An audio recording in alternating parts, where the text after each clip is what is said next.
An einem ruhigen Morgen wurde eine Familie durch ein seltsames Geräusch aus dem Swimmingpool aufgeschreckt.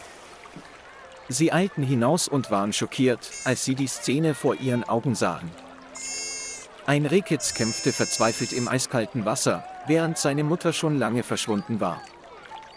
Das Rehkitz geriet in Panik und versuchte, sich am Rand des Teichs festzuhalten, um hinaufzuklettern, doch seine nassen, kalten und glitschigen Hufe ließen es immer wieder umfallen.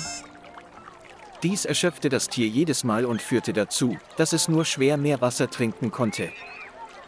Die ganze Familie stand einen Moment lang wie erstarrt da und hätte nie gedacht, dass sie einem wilden Tier aus so kurzer Entfernung begegnen würden.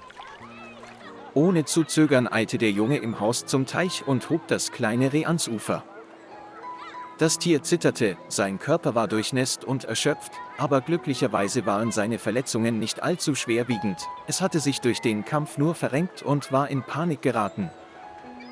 Die freundliche Familie konnte es nicht ertragen, das arme Geschöpf allein im Wald zurückzulassen. Sie brachten es ins Haus und räumten eine ruhige Ecke mit der großen Kiste als Ruheplatz frei.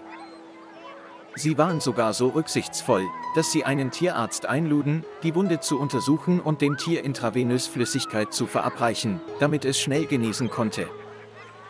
Die schwachen Schreie verstummten allmählich, das Rehkitz riss die Augen weit auf und blickte die Fremden zögernd mit einem Blick an, der zugleich misstrauisch und ängstlich war.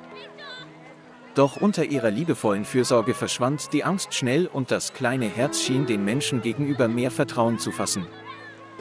Mehrere Wochen vergingen und die Hirschkuh war noch immer nicht zurückgekehrt, um ihr Kitz zu finden. Das kleine Reh gewöhnte sich allmählich an sein neues Leben. Es blickte nicht mehr auf den fremden Wald, sondern hing immer mehr an den Menschen, die es gerettet hatten. Die Zeit verging ruhig, die zauberhafte Freundschaft zwischen ihnen wuchs immer mehr. Wohin er auch geht, der kleine Hirsch bleibt immer an der Seite seines Besitzers, ein Anblick, der viele Menschen in der Nachbarschaft überrascht und erfreut. Jeder kennt das Bild des pfiffigen Hirschen, der gemütlich spazieren geht und dann wie ein richtiges Familienmitglied den Weg nach Hause findet.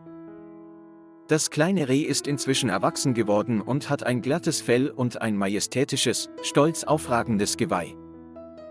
Doch eines hat sich nie geändert: die sanfte, aufrichtige Freundschaft zwischen ihm und dieser netten Familie. Eine Freundschaft, die alle Artenunterschiede überwindet und ein Beweis für die Macht der Liebe ist. Lieber Freund, vielen Dank, dass Sie sich die Zeit genommen haben, unsere Geschichte anzuschauen. Vergessen Sie nicht, den Kanal zu liken und zu abonnieren, damit Sie die nächsten Folgen nicht verpassen.